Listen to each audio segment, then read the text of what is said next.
Hey guys, Rich here with Brotherhood Reviews, and we're back talking about a manga. And as it is spooky season, it is time to talk about some spooky manga. And even though you may say this is a love series, it is a vampire love series, and it is a dark love series, a dark fantasy. And don't we all need dark fantasies in our lives?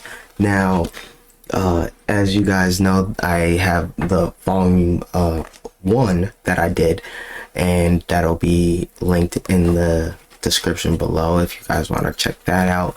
But volume 2 continues to be gas. I love it. You get Stella falling even more in love with Levi, and you get the jealousy of the other guys just pouring out.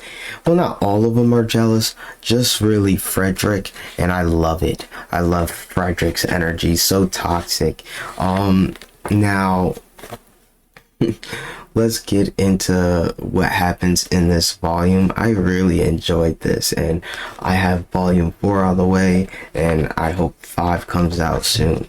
But this pretty much takes place, Stella is in love with these guys. She wants to stay here forever. She ends up becoming their maid servant, and she tries to help them sustain their hunger through her tears, but it's not enough. Now Levi falls into this comatose state, kind of a sleep paralysis type of deal, and Frederick convinces her to go into his dreams by coercing her into drinking his blood and knocking her out and doing all this little ritual stuff to put him into his subconscious.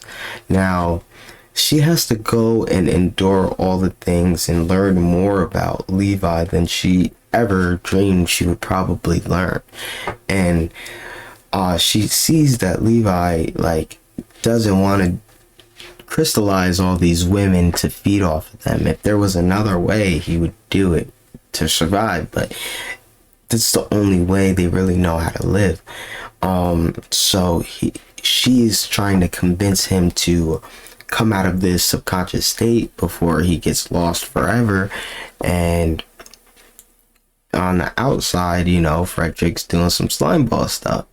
Now they end up getting out after meeting. As we're in his subconscious, we see the picture of the drawing. We see the picture.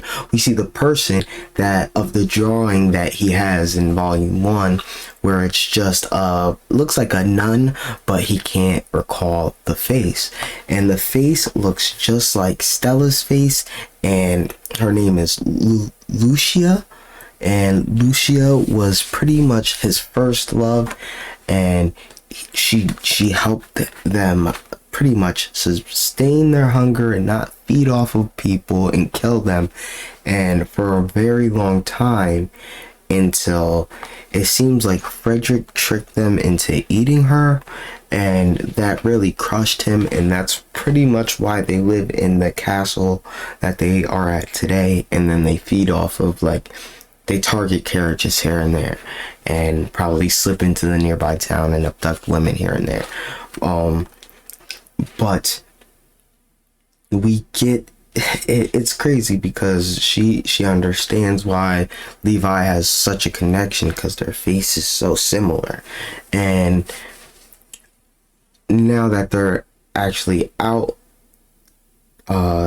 Stella awakes in Frederick's room, dazed, a little groggy, lightheaded, and she's lustful because she drank his blood. And Levi pulls up, and he's like, "Nah, bro, what are you doing?" And he's like, "Oh yeah, she's indulging on my blood." Now she has a bloodlust, and she was begging for his blood. And so pretty much Frederick was talking about making her his bride, and then he talks to Yul, and Yul is like, yeah, why are you doing this? And he's pretty much like just watching, like he's feeding off of Levi's suffering, not even really like he could care. It seems like he could care less about the blood, but Levi's suffering is what he wants. And then the cliffhanger of this volume is Gilbert comes back drooling over Stella's window while she's sleeping. Peak. Peak. Peak. Now, seriously though, I've been really enjoying this, guys. I highly recommend it if you like dark fantasies, love stories as well. But vampires as well. If you like vampires, you should definitely look into getting this. But I really had a good time reading this, and I can't wait to get on working on volume 3. And I can't wait for volume 4 to get here. So I hope you guys have a good day, time, night, whenever you guys are listening to this. Thank you.